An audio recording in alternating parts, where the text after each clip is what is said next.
As we get started here, I want to give you just kind of overview of how news gets put together, what kind of news sources we have out there, where some job opportunities are, and really a lot of the skills and the tools that you're going to need to acquire as you move forward to become a journalist in the working world. There's a lot of different types of news still out there, and we've certainly seen some consolidation and some changes, but these are the ones that really are still existing and serving the public in terms of news consumption. So we think of the big national dailies, the New York Times, USA Today. The New York Times has really become the world paper. They have editions all over the world. They distribute as a daily newspaper all over the country, all over the world.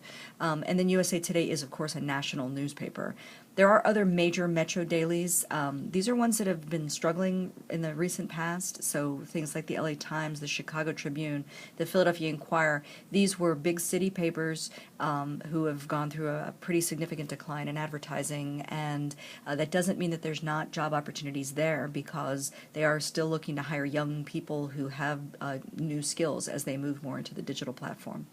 A mid-market daily would be something like the Columbus Dispatch. They do own a lot of news properties across Columbus, including 10 TV, the TV station. They own radio station. They own This Week newspaper. So, as we mentioned, under community weeklies here. So, there's a lot of properties that fall under that kind of Dispatch umbrella, but the Dispatch itself is a mid-market daily. Community Weekly would be something like This Week. There's one reporter who covers a community, and they write on sports, local high school sports. They write on meetings that happen with the local government, community things. Then, of course, your campus paper, The Lantern, which is an unbelievably impressive product and something that I encourage all of you to get heavily involved in as quickly as possible. It is a real-life scenario, a real newspaper functioning, covering, this is a larger town than most reporters ever get to cover. So I really encourage you to be part of that.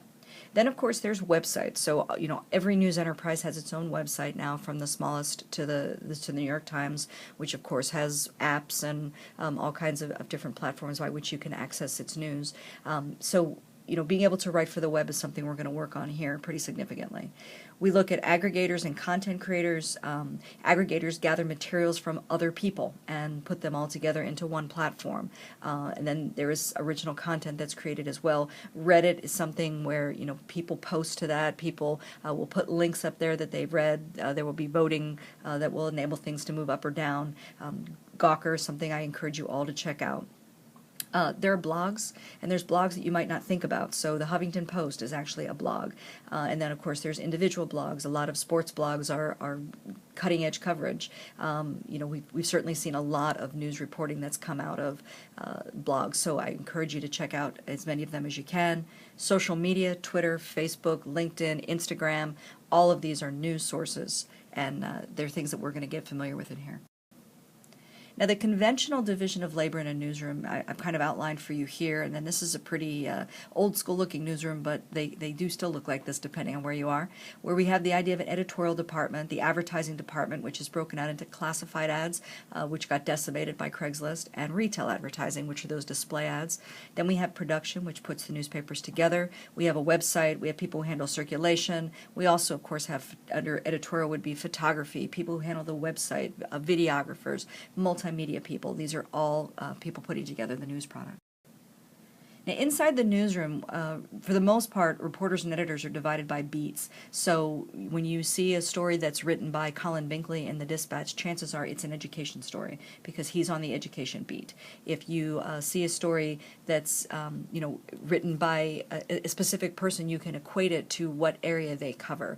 So start to look when you're looking at the Dispatch and you're looking at the New York Times. We had David Carr visiting last year. He's a media reporter, and that's what he writes on, is different facets of media. So you gain expertise, you get sources get to know you, you get to know them.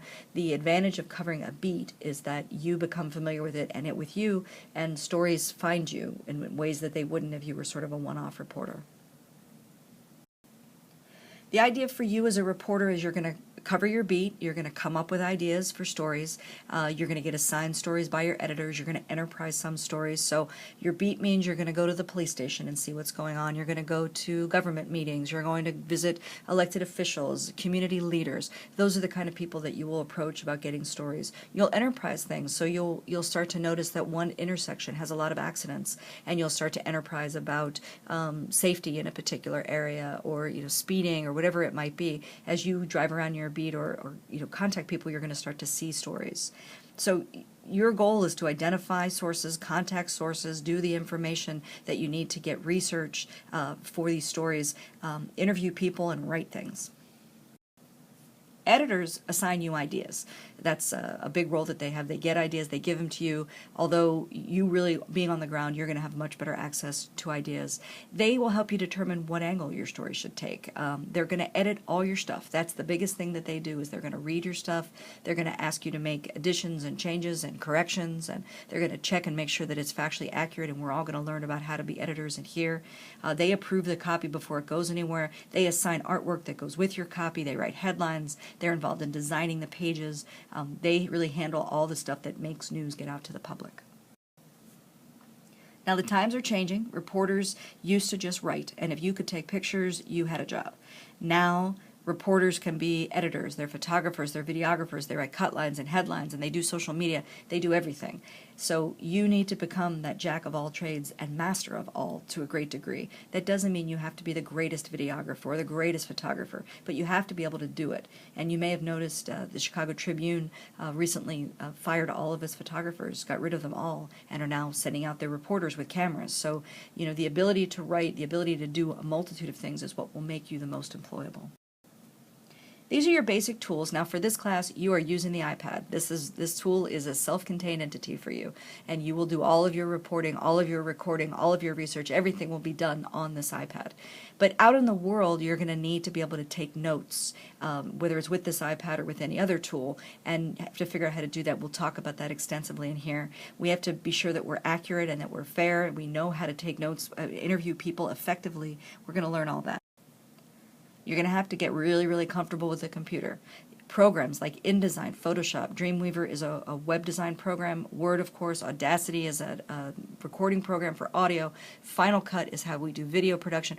All of these programs and many more will become imperative to your success. And then you're going to have to get familiar with these tools. So we know about the iPad. And by using it, we're going to have to make sure of certain things, make sure it's charged, make sure we have the apps that we need. You're going to get your iPhone or your smart device may come into play here. Cameras, you're going to need to become mildly proficient, at least in shooting photographs, shooting video, understanding how composite frames get put together, what happens with audio when you shoot with the camera, etc. So these are all pieces that we're going to work on throughout the course of this semester.